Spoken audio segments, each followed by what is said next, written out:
Welcome to day 13. This is Natalie Pace. Again, you're watching this back at youtube.com/Natalie Pace or on Substack at Natalie Pace. And I strongly encourage you, if you want to listen to it rather than watch it, I encourage you to share this with your friends. Okay, so today's mantra, day 13, is heart. And I do want to show you something, a couple of quotes. So hang on, let me make sure they're up there. And I'll go ahead and share the screen because I want you can take a screenshot of this if you want as well. You could also email us at info@nataliepace.com. In our Word document with all of these links, we also are including a lot of these quotes. So this one is, it's mine. Magic exists when we expand our vision to include the unconscious and lean into the passions that drive us. In other words, when we follow our heart. Now, also in his Stanford commencement address in 2005, Steve Jobs said, "You have to trust in something, your gut, destiny, life, karma, whatever, because believing that the dots will connect down the road will give you the confidence to follow your heart, even when it leads you off the well-worn path." And I think that Steve Jobs, let's start with his, because I think that his journey that led to that quote is really important for us to have greater awareness of. So he was adopted. He was going to read college. He felt like it was too much of a burden on his parents. He dropped out. He started auditing classes. I think he slept on the floor of the dorm of a couple of his friends. He walked over to the Hare Krishna temple for free meals, right? And all of this leads to him, working with Wozniak in the garage, in his garage, with the first Macintosh computer. And of course, now, his family and his wife are some of the most, wealthy people in the world. And he created, a company that is either the most valuable or the second most value. It kind of fluctuates in and out between NVIDIA and Apple. So at today, this is, full disclosure, this is January 15th, 2025. Who knows what happens by 2026? But that's what I want to say is that here he is, and I'm not saying you should drop out of school, nothing like that. In fact, please read the ABCs of Money for College. If your heart is in school and in academics, great. If it's not, read the book because maybe there's a different journey for you.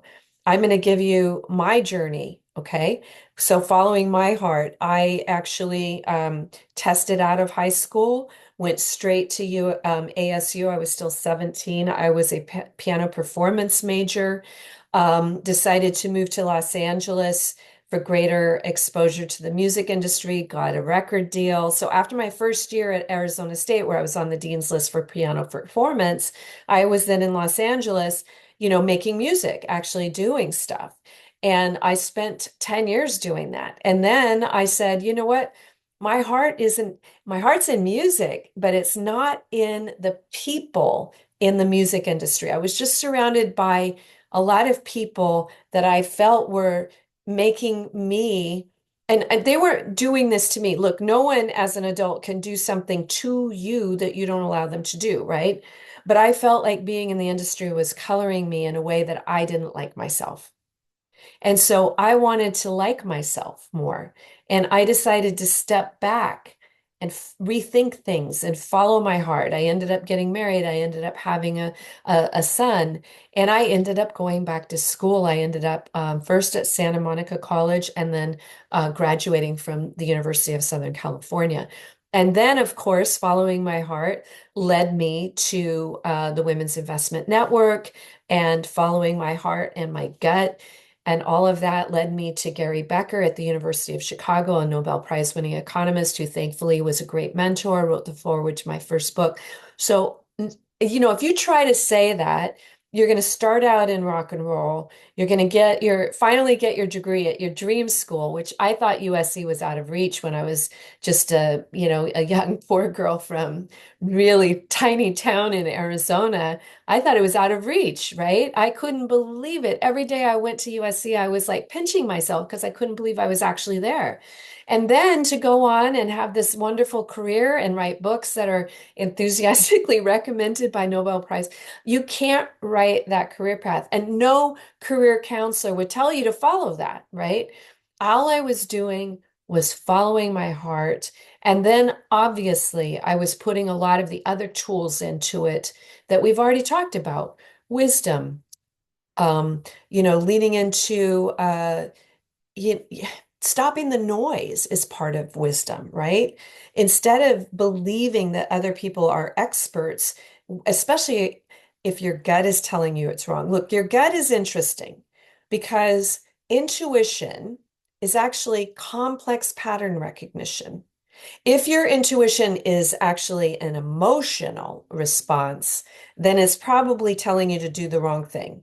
But if it is an intuition where it's complicated pattern recognition and a bunch of files in your brain are flying open and then coming together to give you a picture of what's going on, that's when it can be very, very, very useful, right? And that's also helped me to block out noise from people who are not worthy of being followed, and to lean into things and people and information that resonates, that though that complicated pattern recognition resonates with. Okay, so follow your heart. Have that top of mind. Now, it's going to be very difficult for you to follow your heart through your day, which is probably more designed as what you should be doing, right? It's not necessary. There are very few of us who are living Buddha's dream. Buddha says, if you work at what you love, you never work a day in your life. There's a lot of people that are working at things that they don't necessarily love. It's taking up a lot of their time, especially Monday through Friday or whatever your work week is. So it might be difficult for you to lean into heart if today falls on a work day. But that's where all the other tools can come into it, right?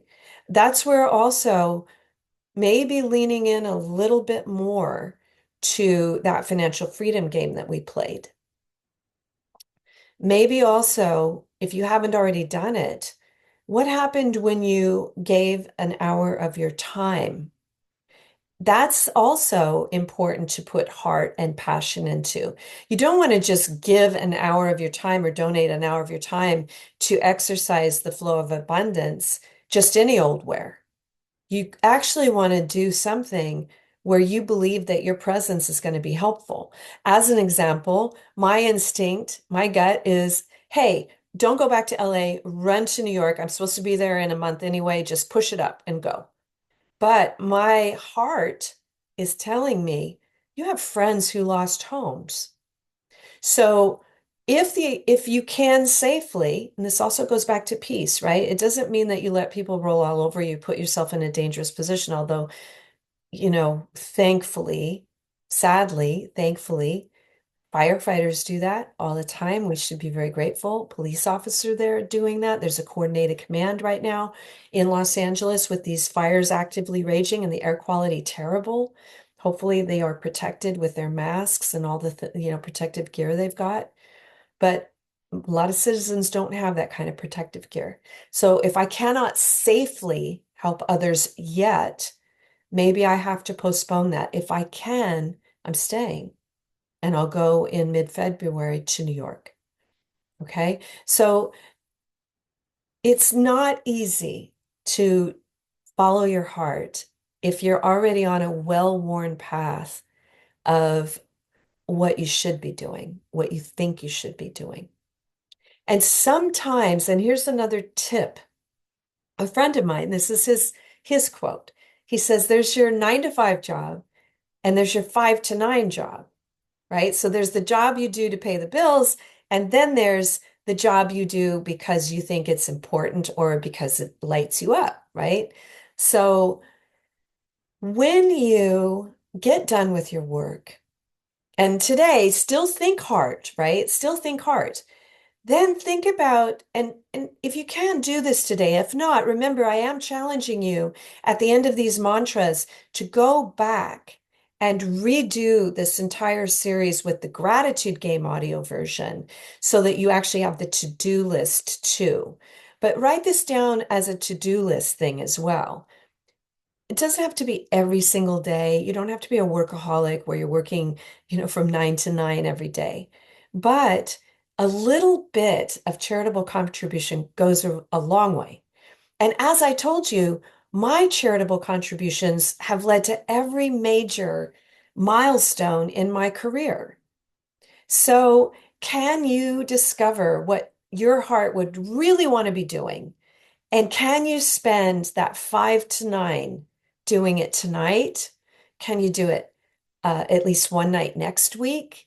Can you do it 2 nights or one night on the weekday during the work and then maybe a little bit of time on the weekend as well? That's where the magic lies because oftentimes our passion project ends up becoming our real project.